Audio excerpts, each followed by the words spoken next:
Doctor Aníbal Paz, un placer. ¿Cómo estás? Buenas tardes. ¿Cómo le va?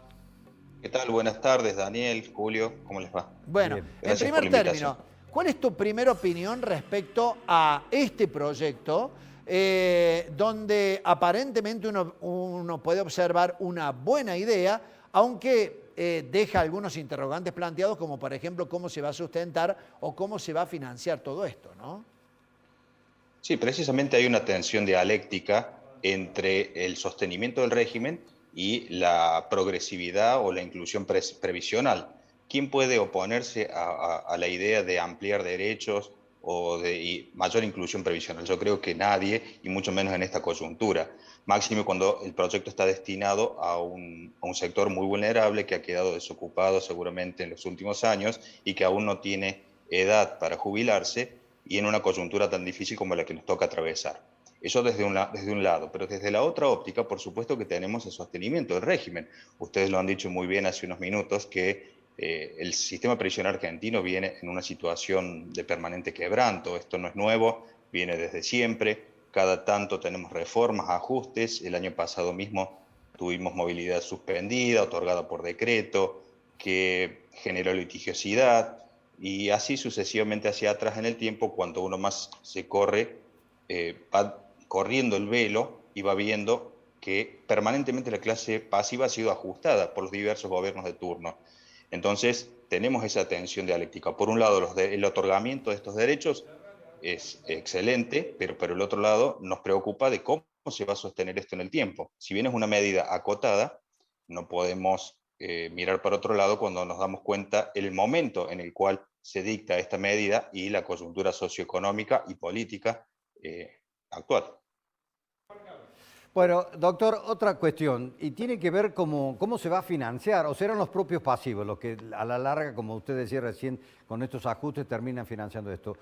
Por ahora lo que me dicen es que en el proyecto de presupuesto enviado al Congreso para el año que viene, este tema de las jubilaciones anticipadas no está previsto, es decir, cómo podría financiarse. Bueno, en realidad hay que hacer un análisis un poquito más complejo. La gente que se va a jubilar es gente que ha aportado. Este gobierno tiene un anclaje en el mayor esfuerzo contributivo. Esto no se trata de una moratoria previsional de aquellas personas que no han aportado. Entonces, la gente que está alcanzada por el proyecto ha efectuado su aporte y al mismo tiempo la parte patronal ha efectuado sus contribuciones. Entonces, desde esa óptica, sería un beneficio que se paga antes, pero estaría anclado en un aporte. Ahora, tenemos también el Fondo de Garantía de la Sustentabilidad Social, pero también tenemos que tener en cuenta que durante el último año se jubiló muchísima menos gente de la que debió haberse jubilado. Al mismo tiempo hubo un ajuste fiscal con la nueva fórmula de movilidad y todo esto entra en un combo que normalmente termina en un nuevo ajuste. Esto ya lo hemos visto, como decía recién, es una película tal vez repetida. Es decir, Bien. perdóname, Sí. eso quiere decir que sí, está bien, ellos ya hicieron el aporte como lo hacen todo, pero entonces va a necesitar más aporte Claro. de activos porque va a haber más pasivos. Si hoy son Claro, por supuesto, el sistema... cuatro activos por cada pasivo, me parece que las sumas, estamos hablando de 25.000, 30.000 personas más, va a ser casi un activo más. Sí, por supuesto, es una carga para un sistema, porque son 25 o 30.000 personas que durante 5 años no van a aportar en lo sucesivo. Bueno, partiendo de la base que fuera gente que pudiera volver a reinsertarse en el mercado laboral. Pero recordemos también que no se trata solo de los aportes y las contribuciones, sino que también hay impuestos de asignación específica que sostienen el régimen previsional. Por eso decía que es bastante más complejo que solamente el tema del aporte. Es una preocupación, por cierto, el sostenimiento de esto a futuro, porque tenemos que ver no solamente esta medida, sino también hace un par de meses atrás el reconocimiento previsional por hijo, y antes la reparación histórica, y antes las moratorias. Es decir, la inclusión y la avanzada de estos derechos es bienvenida, por supuesto, porque siempre apunta a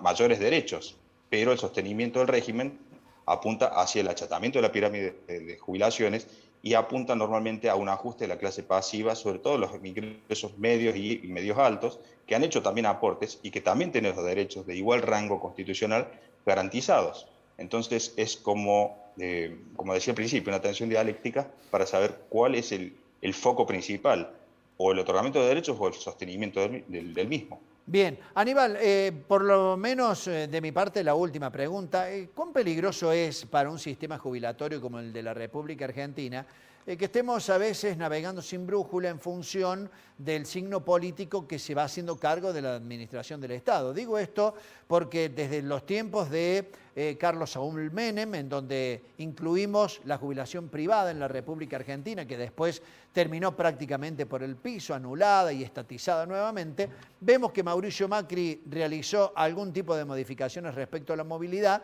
que ahora modifica y encara con estrategias totalmente distintas el actual gobierno. ¿Hay realmente una política jubilatoria pensada de cara al futuro y para hacer sustentable el sistema?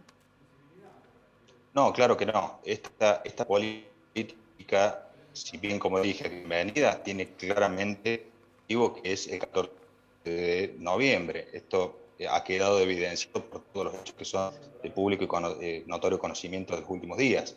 Entonces, nosotros tenemos que ahora esperar la reglamentación, lo que ocurre siempre, que en el apresuramiento político la norma se dicte de manera correcta, porque si no, al mismo tiempo va a generar litigiosidad, como ha venido sucediendo siempre. Vos lo acabas de decir, Julio, desde el año 94 en adelante, cada vez que se usa la palabra solidaridad, sustentabilidad, fortalecimiento, mismo para decir ajuste a la clase pasiva. No sé si será la excepción o no, pero es muy posible que así sea, porque hemos acostumbrado, o mejor dicho, nos hemos mal acostumbrado a que los sucesivos gobiernos, cada vez que modifican la materia jubilatoria, lo hacen con una mira muy corta, como parche, y al solo fin de obtener un alto impacto social o mediático tal vez, con algún rédito político como objetivo de esto, descuidando el verdadero objetivo central de todo lo que es política previsional, que es una política a largo plazo de Estado, que claramente así no se consigue. Doctor Aníbal Paz, muchísimas gracias. Ha sido muy claro en sus conceptos. Gracias. Bueno, gracias, Daniel, Julio. Fuerte abrazo, buenas tardes. Bueno, el doctor Aníbal Paz creo que ha sido realmente muy claro respecto al tema de la jubilación anticipada.